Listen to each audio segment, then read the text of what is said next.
ನಮಸ್ಕಾರ ಎಲ್ರಿಗೂ, welcome to my YouTube channel. ಯಾರೆಲ್ಲ ನನ್ನ ಚಾನಲ್ ಸಬ್ಸ್ಕ್ರೈಬ್ ಆಗಿಲ್ಲ ಸಬ್ಸ್ಕ್ರೈಬ್ ಆಗಿ ಅಂತ ಹೇಳ್ತಾ, ನಾನು ಈ ವಿಡಿಯೋದಲ್ಲಿ ಬೆಣ್ಣೆಯಿಂದ ತುಪ್ಪನ ಹೇಗೆ ಮಾಡೋದು, ಮರಳಾಗಿರೋ ತುಪ್ಪನ ಈಸಿಯಾಗಿ ಹೇಗೆ ಮಾಡೋದು ಅಂತ ಹೇಳ್ಬಿಟ್ಟು ತಿಳಿಸ್ಕೊಡ್ತೀನಿ. ಎಲ್ಲ ಸ್ಕಿಪ್ ಮಾಡದೆ ವಿಡಿಯೋನ ನೋಡಿ. ಇಲ್ಲಿ ತುಪ್ಪ ಕಾಯಿಸೋದಕ್ಕೆ ಏನೇನು ಬೇಕು ಅಂತ ಹೇಳ್ಬಿಟ್ಟು ಹೇಳ್ತೀನಿ. ಒಂದು ವಿಳೆದೆಲೆ, ಹಾಗೆ ಒಂದು ಲವಂಗ, ಮನೆ ಅರಿಶಿನ, ಇದು ಪುಡಿ ಮಾಡಿ ಇಟ್ಕೊಂಡಿರೋದು. ಇದು ಮೆಂತ್ಯನ ಸ್ವಲ್ಪ ಬಿಸಿ ಮಾಡಿ ಪುಡಿ ಮಾಡಿ ಇಟ್ಕೊಂಡಿದ್ದೀನಿ. ಹಾಗೆ 2 ಎಲೆ ತುಳಸಿ, ಸ್ವಲ್ಪ ಹರಳುಪ್ಪು. ಇದಿಷ್ಟು ನಾನು ತುಪ್ಪ ಕಾಯಿಸೋದಿಕ್ಕೆ ಅಂತ ಹೇಳ್ಬಿಟ್ಟು ರೆಡಿ ಮಾಡಿ ಇಟ್ಕೊಂಡಿರೋದು. ಇವಾಗ ನಾನು ಬೆಣ್ಣೆನ ಫಸ್ಟ್ಗೆ ತೊಳ್ಕೊಳ್ಳೋಣ. ಚೆನ್ನಾಗಿ ಫಸ್ಟ್ ಬೆಣ್ಣೆನ ತೊಳ್ಕೊಬಿಟ್ಟು ಆಮೇಲೆ ಕಾಯಕ್ಕೆ ಇಡಬೇಕು.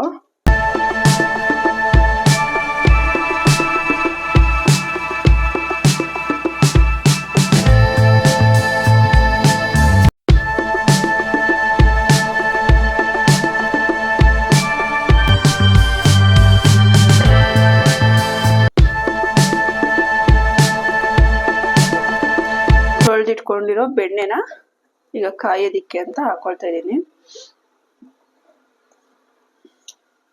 ಸ್ವಲ್ಪ ದೊಡ್ಡ ಪಾತ್ರೆ ತಗೋಬೇಕು, ಉಕ್ಕುತ್ತೆ. ಇಲ್ಲಿ ಬೆಣ್ಣೆ ಸ್ವಲ್ಪ ಜಾಸ್ತಿ ಆಗಿದೆ, ಸೊ ಕರ್ಗಿದ ಮೇಲೆ ಸರಿ ಆಗುತ್ತೆ.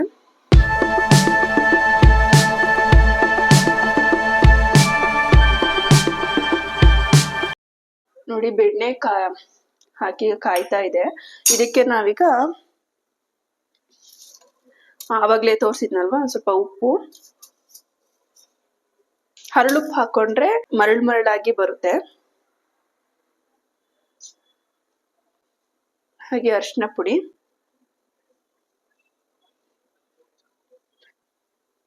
ಹಾಗೆ ಸ್ವಲ್ಪ ಮೆಂತೆ ಪುಡಿನ ಹಾಕೊಳ್ತಿದ್ದೀನಿ. ಸ್ವಲ್ಪ ಇದು ಮೀಡಿಯಂ ಫ್ಲೇಮ್ ಅಲ್ಲೇನೆ ಕಾಯಿಸ್ಕೊಳ್ಳೋಣ.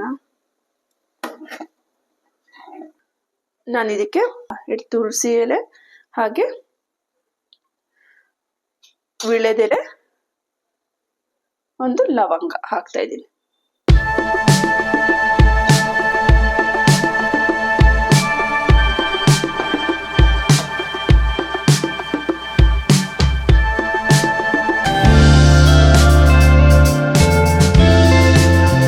ಇನ್ನೊಂದು ಸ್ವಲ್ಪ ಕಾಯ್ಬೇಕು. ಅದು ಉಕ್ಕಿ ಬರೋ ಆದಾಗ ಪರ್ಫೆಕ್ಟ್ ಆಗಿ ತುಪ್ಪ ಕಾದಿದೆ ಅಂತ ಅರ್ಥ.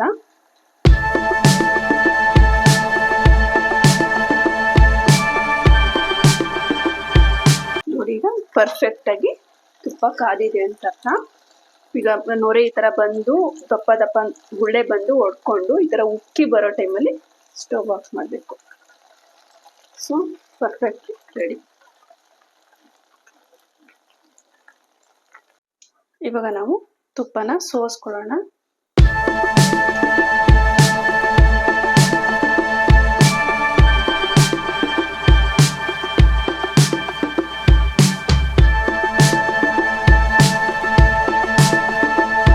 ನೋಡಿ, ಪರ್ಫೆಕ್ಟ್ ಆಗಿ ತುಪ್ಪ ರೆಡಿ ಆಗಿದೆ.